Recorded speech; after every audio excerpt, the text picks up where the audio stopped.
And welcome friends to my channel Preved bankers. आज हम लोग देखेंगे एबीएम जो सीआईबी का पहला पेपर है उसका यूनिट नंबर 5। ये कवर करता है बिजनेस साइकिल को। बिजनेस साइकिल जो चैप्टर है इससे 1 से 2 नंबर के क्वेश्चन पूछे जाते हैं। और क्वेश्चन किस तरीके का होगा कि बिजनेस साइकिल को और किस नाम से जाना जाता है। तो बिजनेस साइकिल को इकोनॉमिक साइकिल या ट्रेड साइकिल के नाम से भी जाना जाता है। या फिर दूसरा क्वेश्चन ऐसा पूछ सकता है कि बिजनेस साइकिल के फेजेस कितने तरह के होते हैं।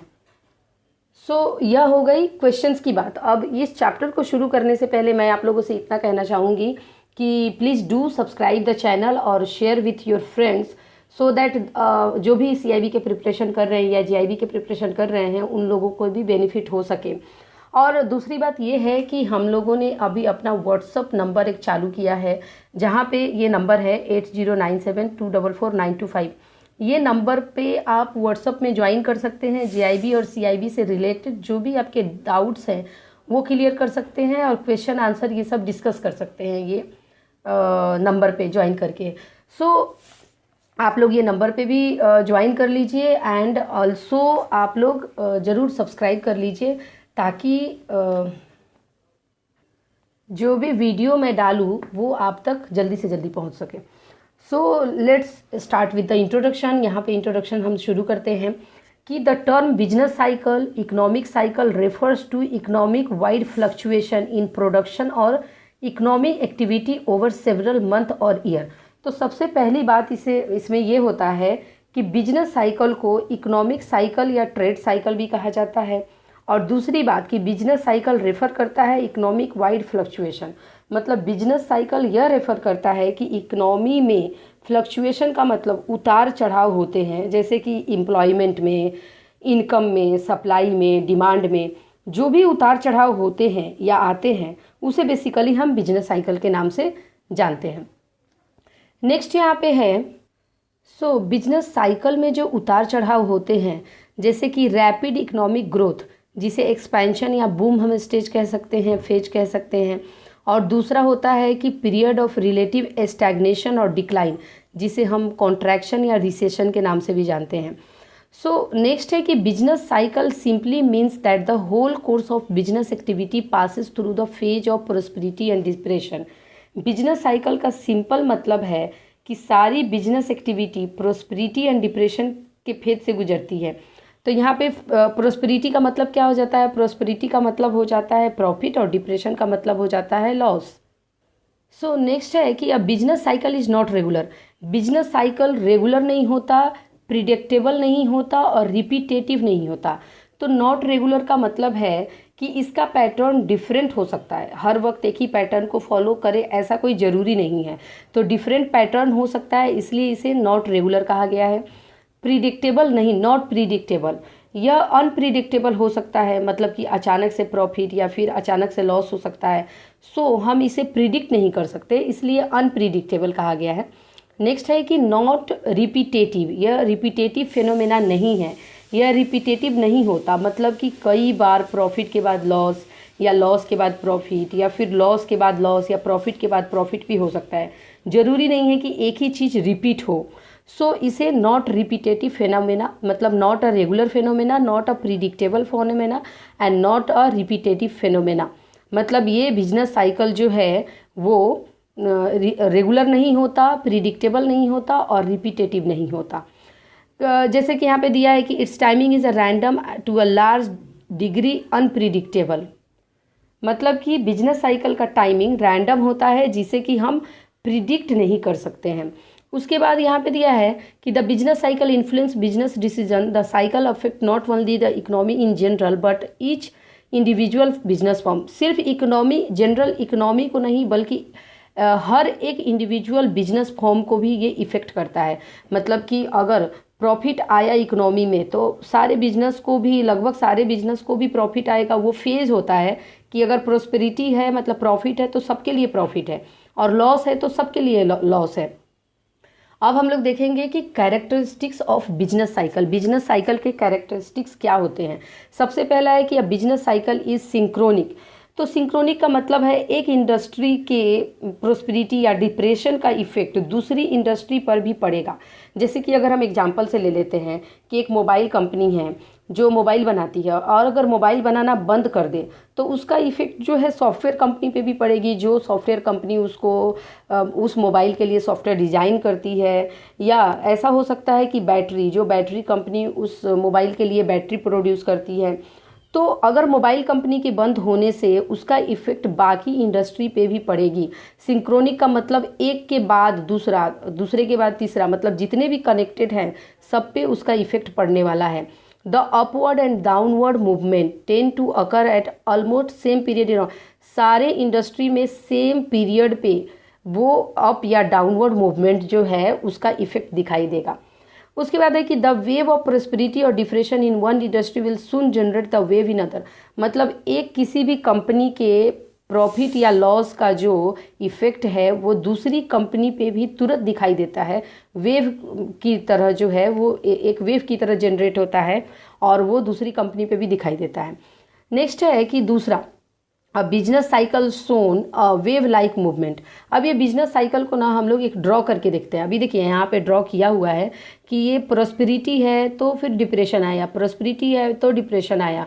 ठीक है, इसको मैं एग्जांपल से आपको बताती हूँ। अब देखिए यहाँ पे मैंने वेव लाइक मूवमेंट जो है, सेकेंड अपना पॉइंट क्या था कि अ business cycle shown a wave like movement, मतलब ये वेव की तरह है ना, अप्स एंड डाउन ऐसे होते जाता है, तो ये वेव लाइक मूवमेंट बताता है बिजनेस साइकिल। तो यहाँ पे एक स्ट्रेट लाइन है जिसपे हमने बिजनेस साइकिल को ड्रॉ किया है।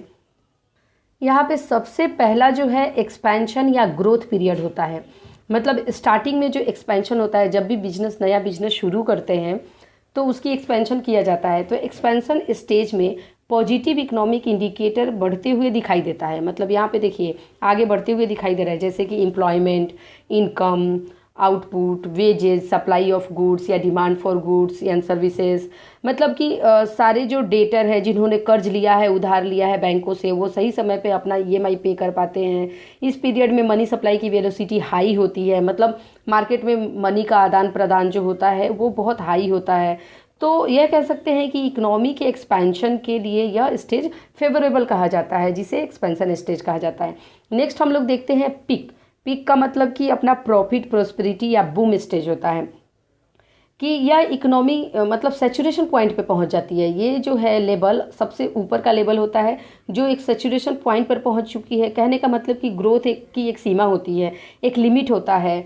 Maximum limit of growth is attend, यहाँ पे मैक्सिमम जो लिमिट है उसका ग्रोथ का वो अटेंड किया गया है। और इस स्टेज में इकोनॉमिक इंडिकेटर अपने हाई पॉइंट पर होता है। गुड्स एंड सर्विसेज के प्राइसेस बहुत बढ़े हुए होते हैं, एकदम गुड्स एंड सर्विसेज के प्राइस भी बढ़े होते हैं। ये स्टेज कहलाता है पीक स्टेज। उसके बाद आता है अपना यहाँ पे रिसेशन का स्टेज। तो रिसेशन पीरियड में गुड्स एंड सर्विसेज का डिमांड बहुत तेज़ी से कम होने लगता है। और यहाँ से बात आती है डिप्रेशन के स्टेज में। तो डिप्रेशन स्टेज में अनएम्प्लॉयमेंट बढ़ जाता है और इकोनॉमी में कंटिन्यूअस डिक्लाइन होने लगता है। ये जो ट्रफ स्टेज है ये भी एक डिप्रेशन का ही स्टेज है, मतलब इसका ही पार्ट है। ये जो ट्रफ स्टेज जो है, जैसा कि हम सब जानते हैं कि डिप्रेशन के स्टेज में इकोनॉमी की ग्रोथ जो है वो निगेटिव हो जाती है, लेकिन उसके बावजूद भी demand and supply of goods and services और उसके प्राइस में एक लगातार डिक्लाइन होते रहता है, मतलब वो नीचे की तरफ जाते होता है जब तक वो एक लोएस्ट पॉइंट तक ना पहुंच जाए।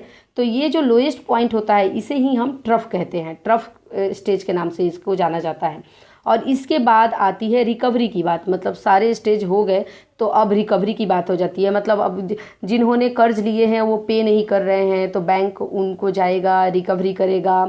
तो रिकवरी यह नाम से ही पता चलता है कि यहाँ पर इकोनॉमी में रिकवरी होना शुरू हो गया है। फ्रॉम निगेटिव रेट से लेके पॉजिटिव रेट की तरफ रिकवरी जो है वो बढ़ता है। ये अपना हो गया बिजनेस साइकिल कैसे काम करता है उसके बारे में।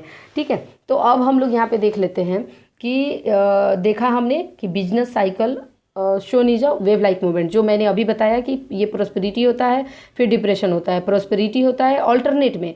मतलब यहाँ पे जो हमने देखा ना कि ये तो हमारा हो गया स्टेज, और ये जो है प्रोस्पेरिटी का है, ये डिप्रेशन का है, फिर प्रोस्पेरिटी का है, फिर यहाँ पे डिप्रेशन हो जाएगा। इस तरीके से जो है ये बिजनेस साइकिल चलते रहता है लगातार। नेक्स्ट है कि cyclical fluctuation are recurring in nature, मतलब कि साइक्लिकल फ्लक्चुएशन जो है रिकरिंग इन नेचर होता है, रीअकर करता है, मतलब फिर से आते रहता है। मतलब कहने का मतलब है कि अगर बूम पीरियड है तो डिप्रेशन आएगा, डिप्रेशन है तो बूम आएगा, फिर बूम है तो डिप्रेशन आएगा। मतलब ये रिकरिंग, एक के बाद जो दूसरा स्टेज है वो चलते जाता है। उसको ही cyclical fluctuation are recurring in nature कहा जाता है। नेक्स्ट जो है कि there can be no definite depression और इटर्नल बूम पीरियड। मतलब ऐसा कुछ फिक्स नहीं होगा कि इनडेफिनिट डिप्रेशन पीरियड, कि मतलब डिप्रेशन है, एकदम लॉस में बिजनेस है तो लॉस में ही रह जाएगा, या इकोनॉमी पूरी लॉस में ही रह जाएगी, लॉस के बाद प्रॉफिट आएगा। या इटर्नल बूम, मतलब एकदम बूम है, प्रॉस्पेरिटी है, पिक पॉइंट पे है तो डिप्रेशन नहीं आएगा, मतलब आ सकता है। तो कहने का मतलब कि इनडेफिनिट डिप्रेशन भी नहीं रहता और इनडेफिनिट बूम पीरियड भी नहीं रहता। नेक्स्ट है कि business cycle are pervasive in their effect. So pervasive का मतलब होता है फैलने वाला, मतलब स्प्रेड होने वाला। तो जो बिजनेस साइकिल हमने देखा, अभी हमने देखा ना यहाँ पे, या यहाँ पे देख लीजिए, छोटा सा बना के रखा है कि जो बिजनेस साइकिल हमने देखा वो एक इंडस्ट्री या फॉर्म के लिए लिमिटेड नहीं होता। ये सिर्फ एक ही इंडस्ट्री या एक फॉर्म के लिए हम बात नहीं कर रहे हैं, बल्कि उसका इफेक्ट सारी इंडस्ट्री में स्प्रेड हो जाता है। मतलब एक इंडस्ट्री में ऐसी चीज़ है, जैसे हमने मोबाइल का एग्जांपल देखा कि ठीक है, एक मोबाइल बनाने की कंपनी बंद होती है तो उसकी वजह से बैटरी बनाने वाली कंपनी पे भी इफेक्ट पड़ता है, उसकी वजह से मोबाइल के लिए जो सॉफ्टवेयर डिज़ाइन करती है उस कंपनी पे भी इफेक्ट पड़ता है। तो कहने का मतलब कि परवैशिव होता है, मतलब इसका इफेक्ट जो है बिजनेस साइकिल का वो बहुत तेज़ी से बढ़ जाता है और उसका इफेक्ट दिखने लगता है। नेक्स्ट है कि the up and down movement are not symmetrical, the downward movement is more sudden and violent than the upward movement. अब यहाँ पे हमने ऑलरेडी देखा ना एग्जाम्पल में कि देखिए, एक्सपेंशन करने के लिए, मतलब कहने का मतलब क्या है कि अपवर्ड और डाउनवर्ड दोनों मूवमेंट हो नॉट सिमेट्रिकल, सिमेट्रिकल नहीं है। कहने का मतलब कि एक्सपेंशन करने के लिए आपकी कंपनी को 5 साल या 10 साल का टाइम लग सकता है, लेकिन यहाँ से जब पीक पे पहुँचा तो पीक से नीचे आने के लिए हो सकता है 1 साल में ही हो जाए। मतलब कि 5 से 10 साल एक्सपेंशन में लगा तो 5 से 10 साल डिप्रेशन में जाने के लिए लगा, ऐसा कोई ज़रूरी नहीं है। तो उसी को ये जो है अप और डाउन मूवमेंट जो है वो सिमेट्रिकल नहीं है, ये यहाँ पे बताने की कोशिश किया जा रहा है। अब हम लोग देखेंगे फेजेज ऑफ बिजनेस साइकिल।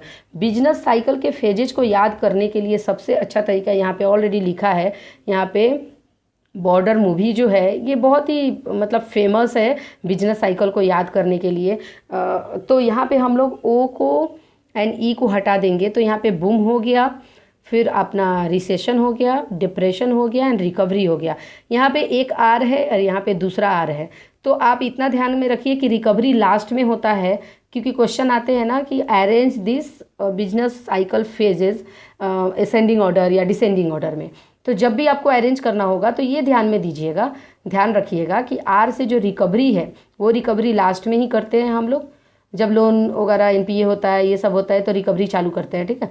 और रिसेशन जो है वो बीच में रहेगा, तो आर से रिकवरी लास्ट में हो जाएगा। तो हम लोग सबसे फर्स्ट देख लेते हैं कि बूम पीरियड में क्या होता है, बूम पीरियड के बारे में जानते हैं। और यहाँ पे देखिए आपको ना बहुत ज़्यादा मतलब लिखा हुआ नज़र आ रहा है, तो इसको फ्रेश करके मैं नोटबुक में बताती हूँ आपको कि अच्छे तरीके से समझ में आ सके और चीज़ों को याद रख सके। यहाँ पे सबसे पहला जो है बूम फेज है, जिसे प्रोस्पेरिटी या पीक फेज भी कहा जाता है। और यहाँ पे देखिए कि ये मतलब समरी जो आप बुक में पढ़ेंगे उसकी समरी है यहाँ पे।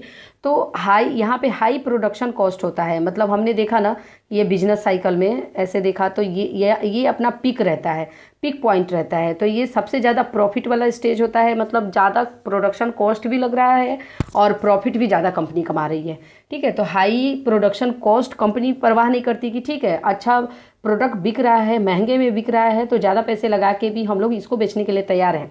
तो हाई प्रोडक्शन कॉस्ट होता है तो हाई प्राइस भी रहता है, हायर प्रॉफिट भी मिलता है। और बहुत सारे इन्वेस्टर, मतलब बाहर के जो एफडीआई एफआईआई ये सब जो हैं, बाहर के भी इन्वेस्टर या अपने डोमेस्टिक इन्वेस्टर भी मतलब बहुत ज़्यादा अट्रैक्ट होते हैं कि ये कंपनी अच्छा कर रही है, इस समय इकोनॉमी में अच्छा चल रहा है, तो हायर इन्वेस्टमेंट भी मिलता है कंपनी को। और कंपनी के पास जब पैसे होते हैं तो अपने एम्प्लॉय को हायर सैलरी या वेजेस पे करते हैं। और यहाँ पे हायर प्रोडक्ट प्राइस, मतलब प्रोडक्ट की प्राइस जो है अपने हाई लेवल पे पहुँच चुका होता है। उसकी वजह से क्या होता है कि कंज्यूमर जो है अपने डिमांड को डिक्रीज़ कर देते हैं। क्यों? क्योंकि प्राइस बहुत हाई हो चुका है।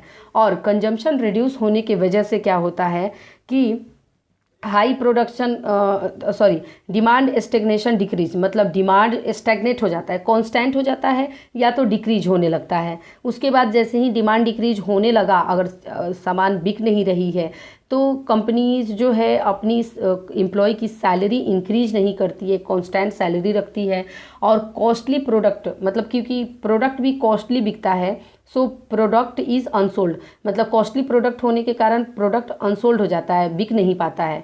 और इसकी वजह से high production cost included in product, मतलब अभी तक जो है कंपनी को पता नहीं होता है कि हमारा जो है सामान बिक नहीं रहा है, मतलब वो अपना प्रोड्यूस करते जाते हैं, हाई प्रोडक्शन कॉस्ट इंक्लूड करके अपने सामान मतलब प्रोडक्ट को प्रोड्यूस करते जाते हैं।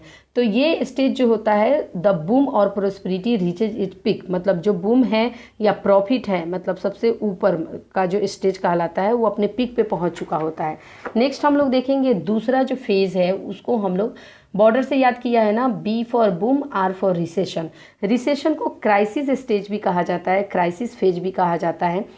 रिसेशन पीरियड में डिमांड जो है वो डिक्रीज हो जाता है, और डिक्रीज होने की वजह से सप्लाई एक्सीड डिमांड हो जाता है, मतलब सप्लाई ज़्यादा है चीज़ों की और वो चीज़ों का डिमांड कम हो गया है, लोग उसे खरीद नहीं रहे हैं। तो more supply and less demand, ज़्यादा सप्लाई हो रही है, कम डिमांड हो रही है। As producer is still producing, producer को मालूम नहीं है अभी सारी चीज़ें, तो वो अपना प्रोडक्शन जो है जारी रखा है। और इसकी वजह से जैसे ही सप्लाई ज़्यादा है और डिमांड नहीं है, चीज़ें बिक नहीं रही है, तो जो स्टॉक्स है वो पाइल अप हो रहे हैं, मतलब ख़राब हो रहे हैं, पड़े हुए हैं, मतलब जमा होते जा रहे हैं। तो जैसे ही जमा होते गया कि अच्छा ये बिक नहीं रहा है, तो प्रोड्यूसर को पता चला कि ये क्यों नहीं बिक रहा है। तब प्रोड्यूसर कम्स टू नो, कि प्रोड्यूसर अब जाना कि हमारा सामान जो है बहुत जमा हो गया है, अब प्रोडक्शन करने की ज़रूरत नहीं है। नेक्स्ट इसके बाद क्या होता है कि future investment, raw material, machinery order cancel, मतलब जो भी अब सामान ही बिक नहीं रहा है तो रॉ मटेरियल मंगा के कुछ फ़ायदा नहीं, कुछ अच्छी मशीनरी वगैरह खरीदने की ज़रूरत नहीं है, तो उनके ऑर्डर जो है वो कैंसिल हो जाते हैं, फ्यूचर के इन्वेस्टमेंट जो है वहीं पे रुक जाते हैं। और इसकी वजह से cut down business production and number of worker, मतलब सामान बिक नहीं रहा है तो कंपनी अपने पास से पैसे कैसे देगा, इसकी वजह से वो जो है बिजनेस का प्रोडक्शन कम कर देते हैं। और बिजनेस का प्रोडक्शन ही कम है तो ज़्यादा वर्कर रखने की ज़रूरत नहीं है, तो नंबर ऑफ वर्कर भी कम कर देते हैं। और बैंक आस्क पर EMI रीपेमेंट, अब बिजनेस के पास, फर्म्स के पास पैसे नहीं हैं बट लोन लिया है, तो बैंक तो अपना EMI मांगेगी, अपना रीपेमेंट करवाना चाहेगी, बट वो पे नहीं कर पा रहे हैं। फिर नेक्स्ट आता है कि stock pile up and sales nil, hence business fail, क्योंकि सारे स्टॉक जमा हो गए हैं, सेल्स हो नहीं पा रहे हैं, तो वो बिजनेस फेल हो जाता है। और इसकी वजह से investment is ceased and unemployment is in cease increase, मतलब सॉरी इन्वेस्टमेंट जो है वो सीज हो जाता है कि अब कोई फ्यूचर इन्वेस्टमेंट कर नहीं सकते, और एम्प्लॉयमेंट भी बहुत ज़्यादा, अनएम्प्लॉयमेंट बढ़ जाता है। नेक्स्ट आता है कि इसकी वजह से unemployment lead to fall in income, अब लोगों के पास रोजगार नहीं है तो उनकी इनकम भी घट गई। एक्सपेंडिचर तो मतलब ऐसे भी ऑलरेडी है लेकिन इनकम नहीं हो रही है, बिजनेस के एक्सपेंडिचर या इनकम की बात करें वो कम हो जाते हैं, प्राइसेस कम होने लगती है, प्रॉफिट कम हो गया। तो इंडस्ट्रियल एंड ट्रेड एक्टिविटी, ये सारी चीज़ें जो है वो कम होने लगती हैं। तो उसके बाद company reduces the price of product, अब ये सारी चीज़ होने की वजह से कंपनी सोचती है कि हमारे पास जो स्टॉक पाइलअप है बहुत सारा जमा हो गया है, तो इसको क्यों ना हम लोग कम प्राइस में ही बेच के, एटलीस्ट प्रोडक्शन कॉस्ट नहीं मिल रहा है तो उससे नीचे के प्राइस में ही बेच के कम से कम थोड़ा पैसे तो निकल जाएंगे, सामान ख़राब होने से बच जाएगा। तो उसके बाद क्या होता है, consumer who expect still further decline in price postpone their consumption, अभी जो कंज्यूमर है, जो ख़रीदार हैं, वो अभी भी सोच रहे हैं कि पैसे घट रहे हैं तो और ज़्यादा घटेंगे, इसीलिए अभी तक उन्होंने अपना कंजम्पशन पोस्टपोन किया हुआ है, और इसकी वजह से कुछ सेल नहीं हो पा रहा है, इसलिए कंपनी बैंकरप्ट हो जाती है।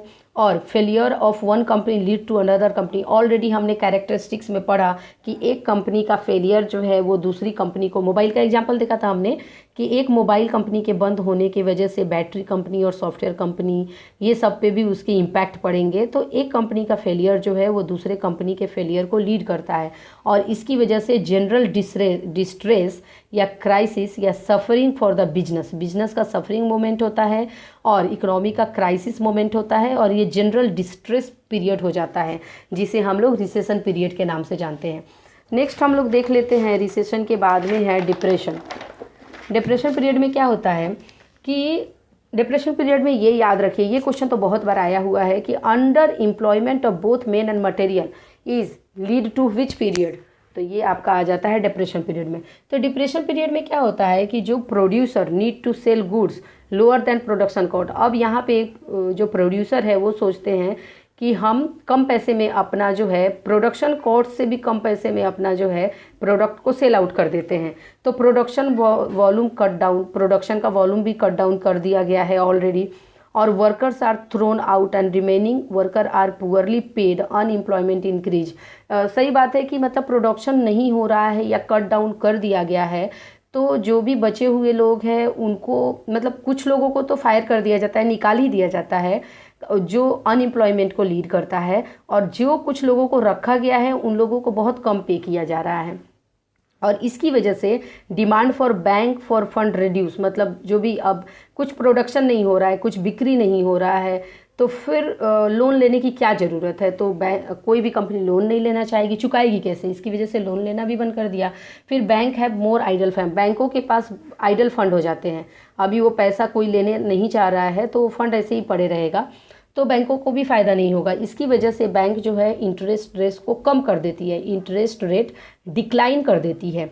और उसके बाद firm that don't pay debt become bankrupt. इस केस में जो भी कंपनी ने अपना ड्यू पे नहीं किया, जो भी डेट लिया था बैंकों को जमा नहीं किया, तो वो कंपनी बैंकरप्ट हो जाती है, कहलाती है। और prices of share security stock fall, उनकी प्राइसेस, शेयर की प्राइसेस, सिक्योरिटीज़ की प्राइसेस, स्टॉक की प्राइसेस सब नीचे जाने लगता है। और इसके बाद क्या हो जाता है कि पेसिमिज्म और निगेटिव, डिप्रेशन में ही निगेटिव इकोनॉमी होता है।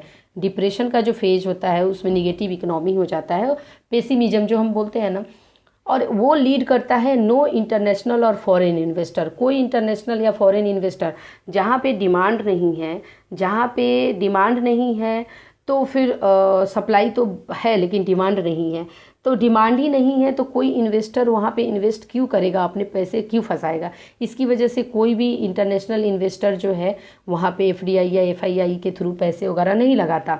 और existing investor don't take new project, जितने भी एग्जिस्टिंग इन्वेस्टर है वो कोई नए प्रोजेक्ट में इन्वेस्ट नहीं करना चाह रहे हैं। और इकोनॉमी इस केस में बॉटम स्टेज पे आ चुकी है, जो कि डिप्रेशन का स्टेज है। अब नेक्स्ट हम लोग देख लेंगे कि सब कुछ होने के बाद क्या होता है, रिकवरी होती है। सो रिकवरी का जो फेज है, रिकवरी के फेज में जो भी आइडल वर्कर्स हैं, जो अपने घर पे बैठे हुए हैं या अनएम्प्लॉयड हैं, तो वो सोचेंगे कि चलो ना भला से कुछ भला, मतलब हमारे पास सैलरी नहीं आ रही है, उससे अच्छा है कि थोड़ा कम सैलरी में ही काम कर सकते हैं। तो the idle worker, unemployed worker will work at low wages, कम सैलरी में ही काम करने के लिए तैयार हो गए, इसलिए so production cost is less. तो जब कंपनी का जो है कॉस्ट कम लग रहा है, इसकी वजह से प्रोडक्शन कॉस्ट जो है वो कम हो जाती है।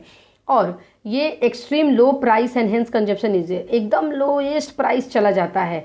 और उसकी वजह से जो है लोग अब सोचते हैं कि अब इससे नीचे तो नहीं जाएगा, तो कंजप्शन स्टार्ट करते हैं, कंजप्शन इंक्रीज हो जाता है। और bank give loan eight less price, क्योंकि बैंकों का रेट भी, आपने क्रेडिट रेट भी कम कर दिया है, लोन देने का रेट कम कर दिया है, तो कम पैसे में, कम इंटरेस्ट रेट पे जब पैसे मिल रहे हैं बैंकों से, तो या ईजियर टर्म्स एंड कंडीशन कर दिया है। मतलब एक होता है ना कि एकदम बूम पीरियड, वो टाइम में क्या होता है कि बैंकों से बहुत ज़्यादा डिमांड होती है, तो अपने टर्म्स एंड कंडीशन को बढ़ा देती है। बट अभी डिमांड ही नहीं है, इसकी वजह से टर्म्स एंड कंडीशन को बहुत ईजियर कर दिया है, आसानी से आप लोन ले सकते हैं। इतने ही पेपर मांगेंगे कि ठीक है, जितना कस्टमर जो है, जो बिजनेसमैन है वो प्रोड्यूस कर सके। तो कम पैसे में जो है, कम टर्म्स एंड कंडीशन में जो है वो पैसा और कम इंटरेस्ट रेट पे जो है वो लोन बांटना चालू कर देती है। फिर आता है कि डिमांड इंक्रीज हो जाता है और एग्जिस्टिंग स्टॉक जो है फिनिश हो जाता है, और the economic activity start picking up. जो सारे इकोनॉमिक की एक्टिविटी है वो अपना पिकिंग अप स्टार्ट कर देती है, मतलब राइज होना शुरू कर देती है। जैसे इन्वेस्टमेंट हो गया, एम्प्लॉयमेंट हो गया, प्रोडक्शन आउटपुट हो गया, ये सब धीरे धीरे लगातार बढ़ना चालू हो जाते हैं। और उसके बाद increase in income and demand cause the increase in prices and profit. जो इनकम पे इंक्रीज हुआ और डिमांड जो है वो बढ़ा, उसकी वजह से प्राइस और प्रॉफिट ये सब बढ़ना चालू हो जाता है। और उसके बाद आता है कि further increase in profit employment, मतलब अब प्रॉफिट और एम्प्लॉयमेंट ये सब चीज़ों में भी लगातार बढ़ोतरी होने लगती है।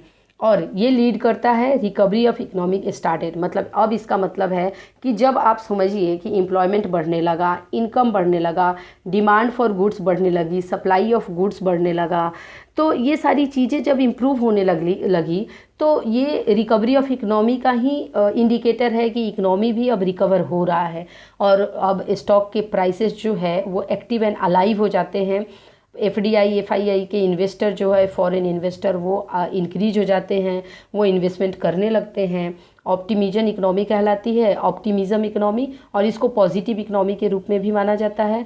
और ये इकोनॉमी और एंटरप्रेन्योरशिप के लिए ऑप्टिमिज्म स्टेज कहा जाता है। और उसके बाद bank loan and demand for credit loan increases, इस केस में जो है बैंक से लोन लेना, क्रेडिट लेना इंक्रीज हो जाता है। तो ये बात हो गई अपनी रिकवरी की, ठीक है। तो हम लोगों ने अभी आसान तरीके में जो है वो हमने फेजेस क्या देखा, बूम देखा, फिर हमने देखा रिसेशन, फिर हमने देखा डिप्रेशन, एंड फिर हमने देखा रिकवरी। तो चारों फेजेस हो गए। तो अब फेजेस कंप्लीट होने के बाद हम लोग देख लेते हैं अपना क्वेश्चन एंड आंसर। सबसे पहला है कि बिजनेस साइकिल को और किस नाम से जाना जाता है। तो एक तो इकोनॉमिक साइकिल के नाम से जाना जाता है और दूसरा ट्रेड साइकिल के नाम से भी जाना जाता है। नेक्स्ट क्वेश्चन है कि पिक ऑड मैन आउट, मतलब बूम, डिप्रेशन, रिसेशन और रिकवरी। तो यहाँ पे स्लो डाउन को ऑड मैन आउट हो जाएगा। नेक्स्ट है कि under employment of both men and material is characteristics of which phase. तो डिप्रेशन के केस में हो जाता है, डिप्रेशन फेज में मैन और मटेरियल दोनों का जो है अंडर एम्प्लॉयमेंट हो जाता है। नेक्स्ट क्वेश्चन है कि which phase of the business cycle is also known as crisis. Crisis phase किसको बोलते हैं? क्राइसिस फेज जो है वो रिसेशन का जो फेज है उसको क्राइसिस बोलते हैं। तो ये हो गई बुक की बात। अब थोड़ी क्वेश्चन आंसर है जो कि मैं आपको यहाँ से ये बुक पूरा चैप्टर करने के बाद जो निकाला है वो क्वेश्चन आंसर कर लेते हैं, ताकि कुछ भी क्वेश्चन पूछे तो हम कर पाएँ। सबसे पहला है कि बिजनेस साइकिल को और क्या नाम से जाते हैं, तो इकोनॉमिक साइकिल, ठीक है। और दूसरा है कि what are the phases of business cycle by that the whole course of business activity passes through. Business activity जो है जिस फेज से पास होती है वो फेज को, वो कौन सा फेज है? तो पहला हमने देखा था ना, ये वाला वेव लाइक मूवमेंट। इसमें क्या होता है कि ये प्रॉस्पेरिटी होता है, ये डिप्रेशन होता है, ये प्रॉस्पेरिटी होता है, डिप्रेशन होता है। इसकी वजह से बोथ ए एंड बी, मतलब prosperity and depression. Next question है कि which of the following is a feature of business cycle. Business cycle का फीचर क्या क्या है? It is a regular phenomena, नहीं, it is not a regular phenomena, it is not predictable, it is not repetitive, so none of this. इसका जो feature है ये नॉट, सारे में नॉट लगा दीजिए तो वो हो जाएगा। रेगुलर नहीं होता है, प्रिडिक्टेबल भी अनप्रिडिक्टेबल होता है, रिपीटेटिव भी नहीं होता है। और नेक्स्ट है कि what are the characteristics of business cycle. Business cycle के कैरेक्टरिस्टिक्स क्या होते हैं? तो देखिए यहाँ पे मैंने सारे नोट डाउन कर दिए हैं ताकि एक बार इसको पढ़ ले तो आसानी से याद रख सके कैरेक्टरिस्टिक्स इसके क्या होते हैं। ये सिंक्रोनिक होता है, वेव लाइक मूवमेंट होता है, रिकरिंग इन नेचर होता है, एंड परवेसिव इफेक्ट होता है इसके, और ये नॉट सिमेट्रिक होता है, ठीक है। तो इसमें ऑल ऑफ द अबव हो जाएगा। नेक्स्ट क्वेश्चन है कि what are the different phases of business cycle. का डिफरेंट फेज क्या होता है? चार होता है, boom, recession, depression and recovery. तो ऑल ऑफ द अबव हो जाएगा। नेक्स्ट क्वेश्चन है कि which phase of business cycle is also called prosperity phase. Prosperity profit वाला फेज कौन सा होता है? तो बूम होता है। नेक्स्ट आता है कि which phase of business cycle is called the crisis. Crisis का मतलब रिसेशन ना, क्राइसिस आ गया, रिसेशन आ गया। नेक्स्ट है कि under employment of both men and material is a characteristics of which phase. कौन से फेज में मेन और मटेरियल का अंडर एम्प्लॉयमेंट हो जाता है? तो वो डिप्रेशन फेज हो जाता है, ठीक है। तो अब हम लोग देख लेते हैं नेक्स्ट कि in which phase of the business cycle our economy start picking. वो कौन से फेज में, बिजनेस साइकिल के कौन से फेज में इकोनॉमी जो है पिकिंग अप स्टार्ट कर देती है? रिकवरी होना चालू होता है तो पिकिंग अप स्टार्ट हो जाता है, एम्प्लॉयमेंट का भी, इनकम का भी, गुड्स एंड सर्विसेज के डिमांड एंड सप्लाई का भी, सारी चीज़ें जो है वो रिकवर होने लगती है। Next and last question is the which movement is more sudden and violent than the which movement, तो कौन सा मूवमेंट है, मतलब the downward movement is more sudden and violent than the upward movement. ये हमने पढ़ा था ना कि ये जो देखिए हमने ये बिजनेस साइकिल पढ़ा, तो यहाँ पे जो ये अपवर्ड मूवमेंट है ये 5 या 10 साल लग सकता है आपके बिजनेस को ग्रो होने के लिए, लेकिन ये नीचे जाने के लिए 1 महीना भी लग सकता है, या हो सकता है 1 दिन में भी हो जाए, या हो सकता है 1 साल में भी हो जाए। तो इसकी वजह से कहा गया है कि जो डाउनवर्ड मूवमेंट है वो बहुत ज़्यादा सडन है, अचानक है एंड वायलेंट है। किसके कंपेयर में, अपवर्ड मूवमेंट के कंपेयर। 1 दिन में तो कोई प्रॉफिट कमाना पॉसिबिलिटी नहीं बनती है, लेकिन 1 दिन में लॉस हो सकता है, वो ज़्यादा सडन और वायलेंट है। So thank you so much for watching this video. और नेक्स्ट हम लोग जो है आगे हम लोग क्या देखेंगे, चैप्टर नंबर 6 जो कवर करता है Indian economy and various sector of the economy. Thank you so much once again for watching this video.